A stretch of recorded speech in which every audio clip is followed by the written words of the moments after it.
Across the UK, it's estimated that there are 1.5 million hoarders. When things reach a crisis point, extreme cleaners are called in to try to help, like Maxine and daughter Jasmine. You're making a spectacle of me now, Jasmine. You're making a spectacle of yourself. They've been working together now for 2 years, carrying out over 500 deep cleans. If I wasn't a cleaner, I'd probably be a counsellor. Mental health is close to my heart, and I'd do something within the counselling, talking therapies. Maxine has been running her business for 12 years. Today's job is an elderly hoarder in Luton struggling in his property. We got a call for a gentleman who's got a problem with clutter. And apparently it's lots of clutter. Oh, I love clutter. Hello, hi. My name's Maxine. I'm Pete, and this is my dad, John. How do you do? Hi, John. We're paying you a visit because you want us to help you with some clutter. That's right. This is your Yes. lounge. Yes. There is a lot, John. Yes. What have you got in here that we want to keep? There's a television there. This is a television you want us to Underneath keep. there. There's some keys there of my little electric motor. Are they on top of it? No, or they're are they- underneath it. Somewhere. Buried under there somewhere. I just can't cope with it anymore. We'll find them, John. Don't worry. I hope so. We'll try and find them, Yeah. John. 83-year-old John has lived alone in the bungalow for 33 years. His son Peter desperately wants help. I've tried for years and years, and it's getting worse and worse. It was a case of got to call the professionals. Otherwise, I think the next stage would have been he'd have to go into care. I just want to help my dad and get him sorted because I can't bear to see him carrying on like this. Are we going to have a look in your bedroom, John? Well, if you like, yeah. Let's try and squeeze in because there's not much space, is there? With clutter blocking the hall, Careful.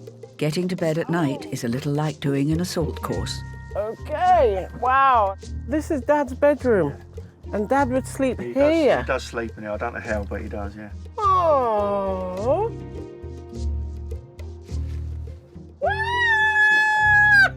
Most of the bathroom has been completely buried, apart from the loo. What can we do with all that stuff, John? Is it for the bin? Well, you have to do what you feel. Yeah, we do what you want, sweetheart. Yeah. With the floor space taken up, John spends most of his time in the corner of the kitchen. So you sit in this chair every day, don't you? Because you haven't got a lounge. I haven't got a lot, really. Oh, we're going to give you a lot. Yeah. I just want a peaceful finish to my life, you know. Maxine and Jasmine have just 3 days to finish the job while John stays away. Thanks a lot, Maxine. That's all right. Now you take care. Bye. Wow! This is a mammoth task. Look. Wow. Can't even walk in here, like I'm literally by the front door. I'm not even standing on the floor. Let's get cracking, Jasmine. Give us a kiss. There you go. Yay! Lovely, Kiss for lovely, luck. lovely. There's loads of reasons why people stop cleaning. It could be loneliness, laziness. It's normally after a traumatic event. So, after a death of a loved one, or even maybe a death of a close, like a really close friend. So you suddenly feel like you've got no purpose. We don't always get the story though, do we? We don't always get the story, no. We don't always know, when we walk into somewhere, we don't always know what's happened or, the cause of it, or just got to kind of take it as it is and just get on with it. I feel kind of just understanding, is it empathy? Empathy, yeah. Like if it was me or my grandparents or my uncle, someone in my family or my friends even, I would want someone to look after them as well.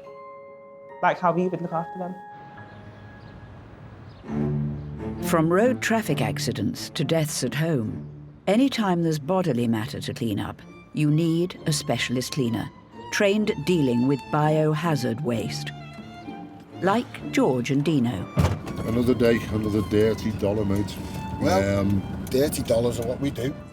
They've been trauma cleaners for 7 years, which means that they can clean up blood, bodily fluids and other potentially infectious material.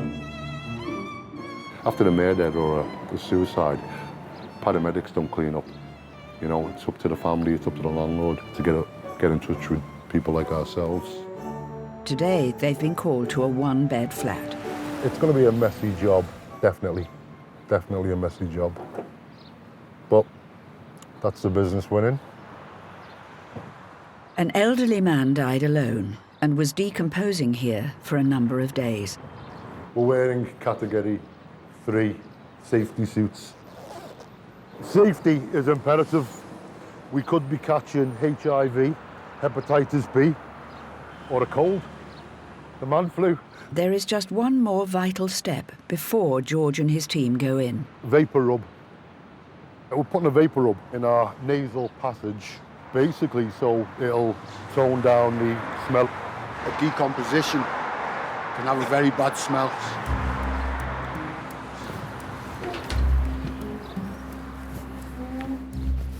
Although the body has been removed by undertakers, there may still be potentially toxic fluids left behind. Is this the room? Yep. Oh, yes. There it is. There it is. There he is. Oh, right. What we've got is the outline of the body. You've got the arm, the head, the shoulder. That's his torso there, and his legs there. Without knowing the cause of death, the blood and bodily fluids could be carrying an infectious disease such as TB or typhoid. I'm going to cordon this off now so the lads can identify where it is. So George uses a hydrogen peroxide spray, which reacts with blood to find every trace. Now you see, the blood starts to foam. It's highlighted where the blood is. Even though we do here, nothing's going to happen because there's no blood. But here, look at that now, even more. The next step is to treat the area with industrial-strength disinfectant. It will kill anything. It keeps on cleaning all the time. Okay, so basically everything within that sandwich-looking part needs to be taken away and incinerated. Everything else can be sanitised and dumped, really. Until the carpets are up, George and Dino won't know how far the bodily fluids have gone. If it's gone through the floor, we might have to take the floorboards up. A decomposing body releases a chemical called putrescine, which gives off a potent and unmistakable stench. You can't compare it to any other smell. It's one of those smells there. You go home, you have a bath, take all your clothes off, wash them, go and have your tea, and then you sat there watching Corrie, and you go, I can still smell it. The boys have only a few hours to remove the stain and fumigate the entire flat. In Luton, Mum Maxine and daughter Jasmine are helping an 83-year-old widower. It's a huge task as they need to throw away 80% of the clutter, Old rotten shoes. but keep anything that might be sentimental. Oh, I think this is newspaper articles of his friends that passed away. Yeah. They also need to find the keys to John's mobility scooter, We can see a sofa now, look. which is a bit like finding a needle in a haystack. These are rotten stuff, absolutely rotten. Oh.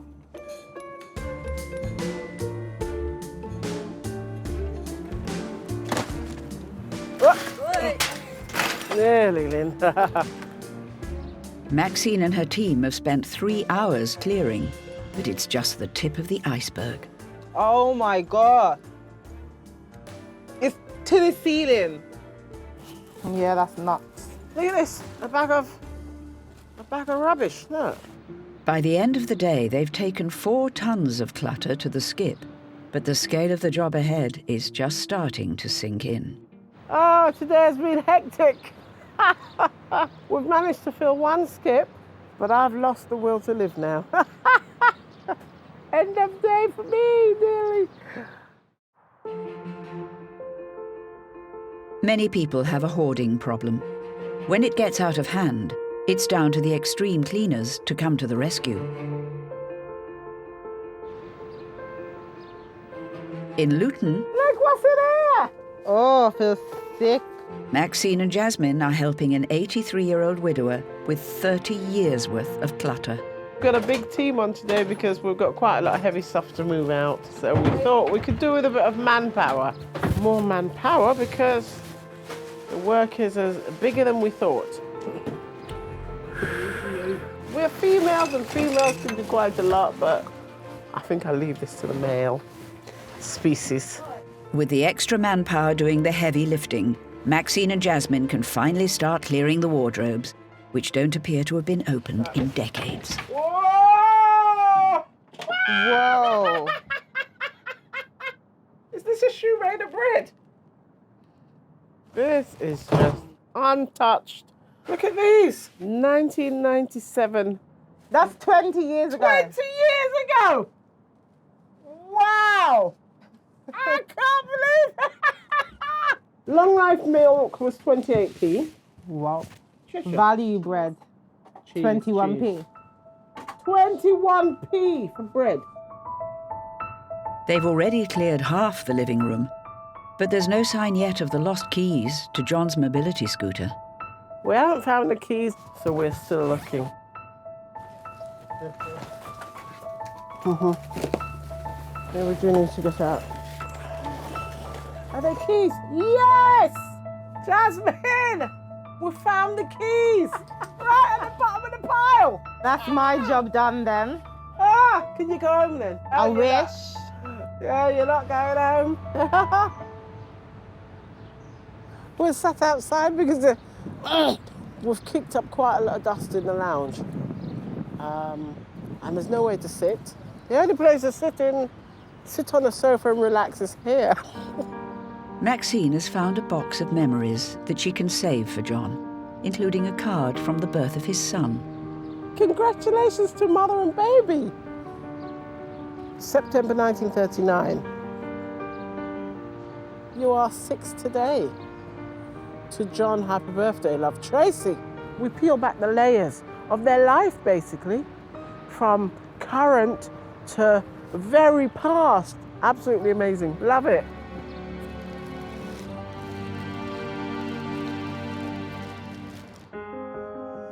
I was called to a property to clear it and clean it. And in the kitchen, in a little saucer bowl, was a goldfish. He was probably about that big and in about that much water. If I'd have got there a few hours later, it'd have been dead. I found tens of thousands of pounds in a house with a lady. Her husband had died and she had no idea that he had stuffed money in cupboards, underneath the mattress, underneath the bed.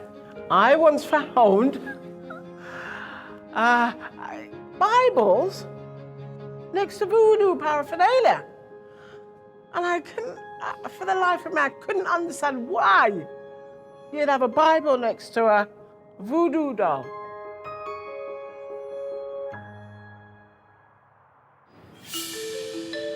George and his team So we're ready then, we're ready to go.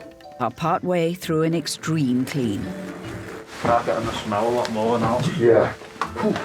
A man lay dead and decomposing for a number of days before being found.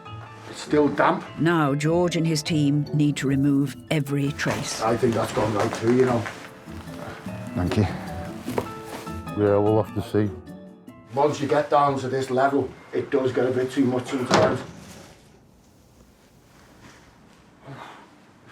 We did a job where a man had been wrapped in a quilt. His body had been there for about 6 days. I can't even describe how bad that one was. Today, with minimal leakage, the floorboards won't have to be removed. We can cope with that, that's acceptable. All the biological matter is bagged, but it won't be joining the general rubbish. If we were to just take that to landfill, then that could be infection seeping into the ground. Everything has to be incinerated.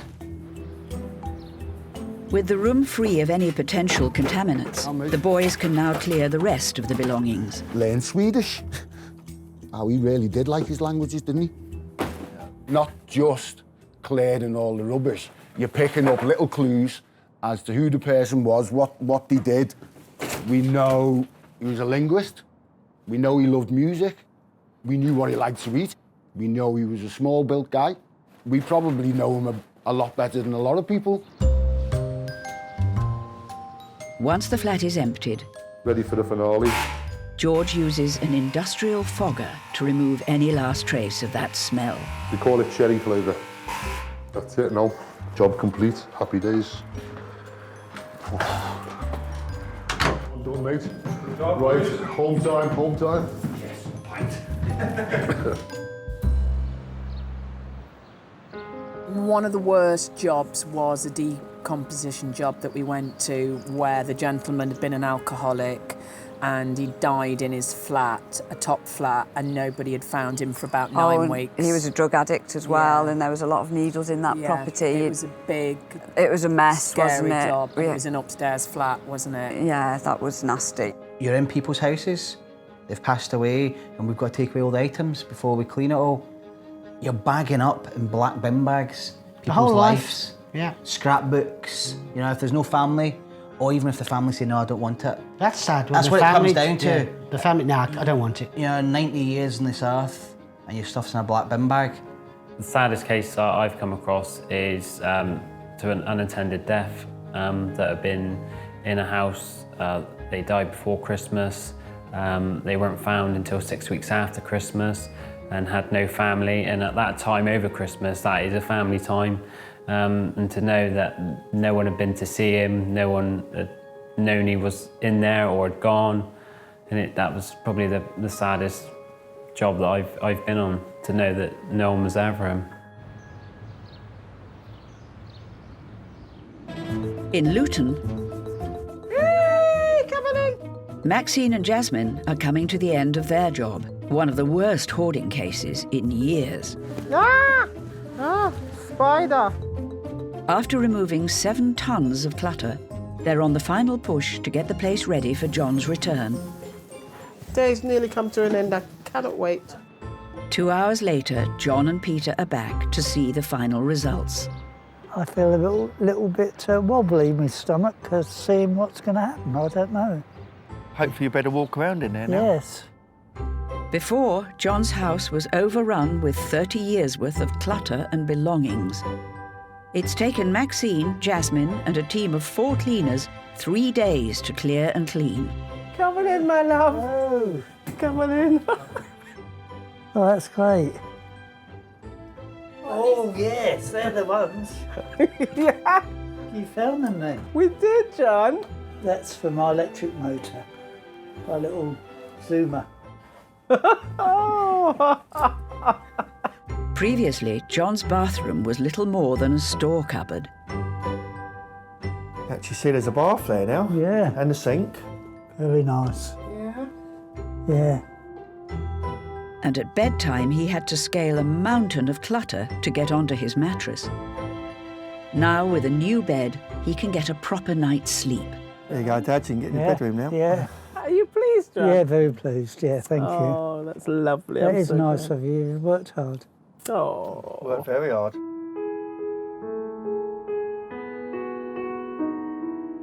We can get in there, put new carpets, decorate it all, and hopefully he'll have a nice, comfortable life, and his grandchildren can come visit him, his friends, and he'll have a lot happier life and a better social life.